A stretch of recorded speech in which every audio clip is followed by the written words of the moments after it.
Congress senior నాయకులు doctor లింగం యాదవ్ గారు కూడా జాయిన్ అయ్యారు. నమస్తే అండి లింగం యాదవ్ గారు, welcome to the debate. And మీరు చూస్తూ ఉన్నారు కదా ధరల పెంపుకు సంబంధించి ఏ విధమైనటువంటి అభ్యంతరాలు వ్యక్తమవుతున్నాయో. ఆల్రెడీ ఒకవైపు రియల్ ఎస్టేట్ ప్రస్తుత పరిస్థితులు అయితే ఇబ్బందికరంగానే ఉంది. ఈవెన్ మీరు పెట్టుకున్నటువంటి టార్గెట్కు సంబంధించి కూడా రీచ్ కాని సిచ్యువేషన్.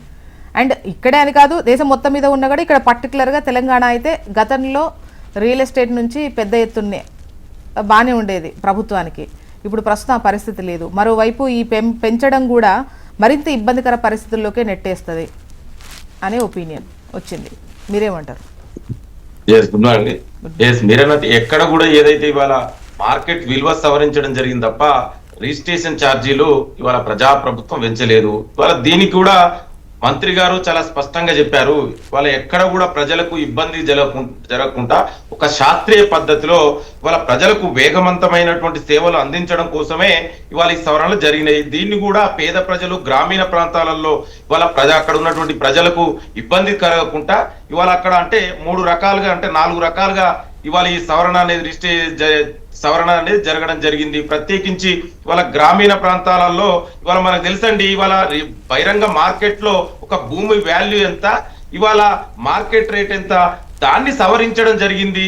ఎక్కడ కూడా ప్రజలపైన భారం పడతలేదే, ప్రజల రిజిస్ట్రేషన్ ఛార్జీలు పెంచలేదే. ఇవాళ గతంలో కూడా ఇదే బీఆర్ఎస్ పార్టీ 10 ఏళ్లు పరిపాలించిన పార్టీ, మరి వాళ్ళు కూడా 6 నుంచి 7.5 వరకు వాళ్ళు కూడా రేట్లు పెంచడం జరిగింది. నేనేమంటున్నంటే ఇవాళ ప్రజాప్రభుత్వం ఒక దీర్ఘకాలిక దృష్టితోటి ఒక ప్రణాళికాబద్ధంగా ఇవాళ ఇది చేయడం జరిగింది. ఇది కూడా 4 రకాలుగా ఇవాళ గ్రామీణ ప్రాంతాలలో ఒక 2,75,000 అంటే ఎకరాకు, అదే విధంగా మున్సిపాలిటీలో ఎకరాకు 5 లక్షల వరకు, హెచ్ఎండిఏ పరిధిలో 10 లక్షల వరకు ఎకరాకు, ఇవాళ ప్రత్యేకించి ఓఆర్ఆర్ రీజియన్ లో ఇన్సైడ్ లో ఉన్నటువంటి ఇక్కడ ఉన్నటువంటి భూమికి ఎకరాకు ఒక 15 లక్షల వరకు ఇవాళ రేట్లు ఇది పెంచడం జరిగింది తప్ప ఇవాళ మార్కెట్ వాల్యూ ఇవాళ తెలుసండి, హైదరాబాద్ లో తెలంగాణలో ఏ విధంగా ఉందో మొన్ననే చూసాం. ఇక్కడే రాయదుర్గలో ఎకరాకు ఎన్ని కోట్లు పోయిందో, 230 కోట్ల పైగా ఇవాళ ఇక్కడే పోతుంది. నేను ఏమంటున్నా అంటే దయచేసి ఏది చేసినా కూడా ఇవాళ మంత్రి గారు చాలా స్పష్టంగా చెప్పారు, మీకు ఏదైనా సందేహాలు ఉంటే, మీకు ఏదైనా సమస్యలు ఉంటే ఒక ప్రభుత్వం టోల్ ఫ్రీ నెంబర్ కూడా ఇచ్చింది, మీకు కావాలంటే ఆ నెంబర్ కూడా నేను చెప్తా. ఇవాళ దానికి మీకు సలహాలు సూచనలు ఇవ్వండి.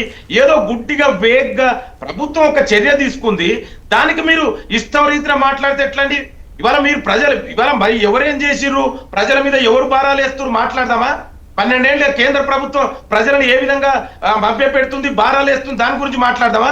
ఇవాళ 10 సంవత్సరాలుగా తెలంగాణ పరిపాలించిన బీఆర్ఎస్ ఏం చేసిందో దాని గురించి మాట్లాడదామా? మీకేదైనా సమస్య ఉంటే ప్రభుత్వానికి చెప్పుకోండి. ఇవాళ మంత్రిని కలవండి, ముఖ్యమంత్రిని కలవండి, టోల్ ఫ్రీ నెంబర్ ఉంది, మీ సలహాలు సందేహాలు చెప్పండి. ఏ విధంగా ఇంకా బెటర్ గా చేయాలో తప్ప బ్లైండ్ గా వ్యతిరేకించడమే పనిగా పెట్టుకుంటే ఇది మంచి పద్ధతి కాదు. ఎక్కడ కూడా ప్రజలకు ఇబ్బంది జరగట్లేదే. మీ ప్రజల రిజిస్ట్రేషన్ ఛార్జీలు ఎక్కడైనా పెంచిందా? నిజంగా ఆదాయమే అనుకుంటే ప్రజల్ని ఆ విధంగా బాధ పెట్టాలి. మేము ఆ విధంగా రిజిస్ట్రేషన్ ఛార్జీలు వేస్తాం కదా, మరి వాళ్ళు రిజిస్ట్రేషన్ ఛార్జీలు పెరగలేదే. మార్కెట్ వాళ్ళు వెళ్ళినవి మన అందరికి తెలుసు. జ్యోత్స్న గారు, బయట మార్కెట్ లో బహిరంగ ధరలు ఎట్లుంటది, ప్రభుత్వ రేట్లు ఎట్లున్నాయి. దీని ద్వారా ఇంకొకటి ఇవాళ మేలు కూడా ఎవరికి జరుగుతుందండి? ఇవాళ ఏదైనా ప్రాజెక్ట్ కింద పేద ప్రజల భూమి కనుక ఏదైనా ఇవాళ రోడ్డుకు కానీ ఇరిగేషన్ ప్రాజెక్ట్ కానీ ఏదైనా ప్రభుత్వం భూమి తీసుకుంటే వాళ్ళకు కూడా కాంపెన్సేషన్ ఇవాళ పెరుగుతుంది కదా. మార్కెట్ రేట్ ప్రకారం వాళ్ళకు కూడా ఇవాళ భూములకు రేట్లు వస్తాయి. అరే ఏది పడుతుంది బ్లైండ్ గా వ్యతిరేకించడం ఏందండి? మీరు కన్స్ట్రక్టివ్ క్రిటిసిజం చేయండి, సలహాలు సూచనలు ఇవ్వండి, we're ready to take it.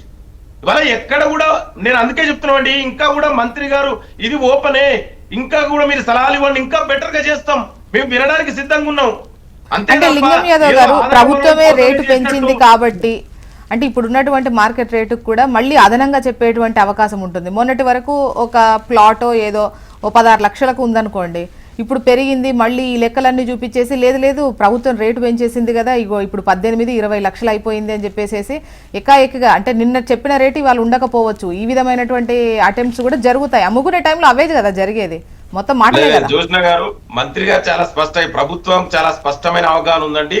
ఎక్కడ కూడా ప్రజల మీద ఇబ్బంది జరగదు, మేము రిజిస్ట్రేషన్ ఛార్జ్ పెంచబోమని మంత్రి గారు చాలా స్పష్టంగా చెప్పారు. నేను అదే అంటున్నాంటే మీకు ఏది తెలియకుండానే ఏమి మీరే ఊహించుకొని ఎవరు పడతా వాళ్ళు ఇవి మాట్లాడితే ఎట్లండి?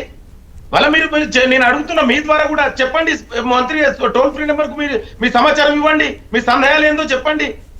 అంటే ఏ కార్యక్రమం చేసినా కూడా ఏదో ఉట్టి బ్లైండ్ గా కోడిగుడ్డు మీద ఈకలు వెళ్ళినట్టు మాట్లాడితే ఎట్లా అండి? ఎక్కడ కూడా ప్రజలకు ఇబ్బంది జరగదు. ఇది ప్రజా ప్రభుత్వం అండి, ప్రజల కోసం పనిచేస్తుంది నిరంతరం. ప్రజల అభివృద్ధి బాగోగులు చూసుకునే ప్రభుత్వం మాది. మేము ఎవరి మీద భారం వేస్తామండి? భారం వేసేటోళ్ళు ఎవరు లింగం యాదవ్ గారు మళ్ళీ తీసుకుంటాను.